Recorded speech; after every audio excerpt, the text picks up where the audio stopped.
Lecciones de la Biblia a continuación. Nuestro tema para hoy lleva por título La carne o el espíritu. Leo de Romanos capítulo 8, versículo 5.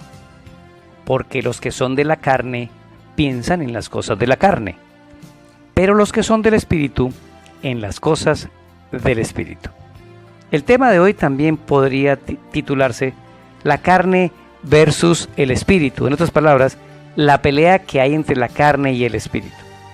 Ahora, para entenderlo, veamos varias cosas. Lo primero, esos dos elementos, la carne y el espíritu, son enemigos. O sea, no pueden ser amigos, son totalmente contrarios, son opuestos. Lo segundo es que los dos viven en la mente del ser humano. Y lo tercero, los dos tienen destinos diferentes.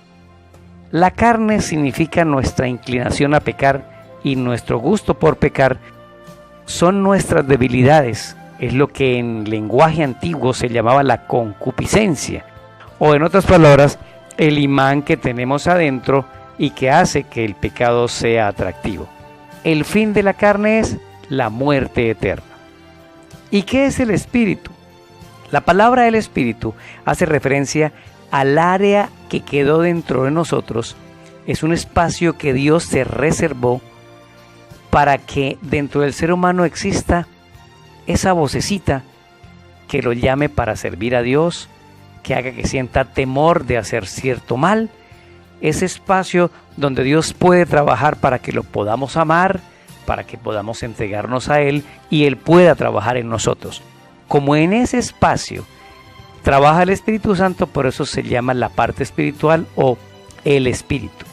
Allá, si usted lee en Génesis capítulo 3, versículo 15, dice que enemistad habrá entre la mujer y la serpiente. En otras palabras, entre el espíritu y la carne iba a haber una guerra. Ahora la pregunta que debemos hacernos es, ¿quién va a ganar esta guerra?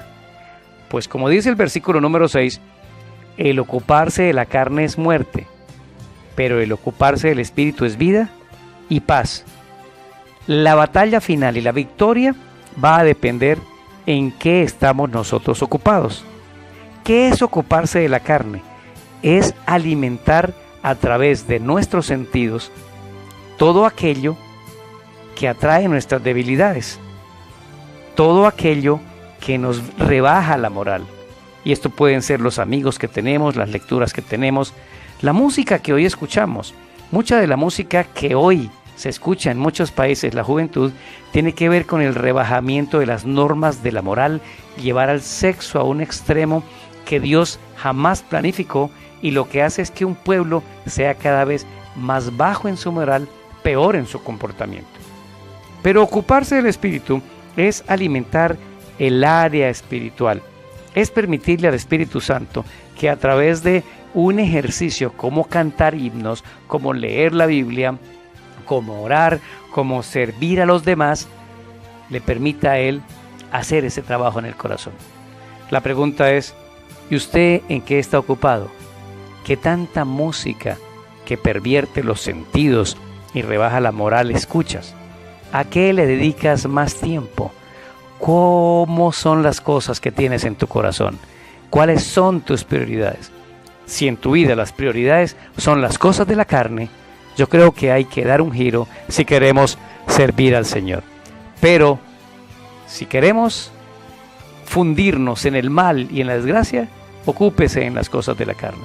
Mi invitación hoy es, permitamos que nuestro tiempo se emplee en trabajar en las cosas espirituales. Soy Daniel Herrera y deseo para todos un día lleno de bendiciones.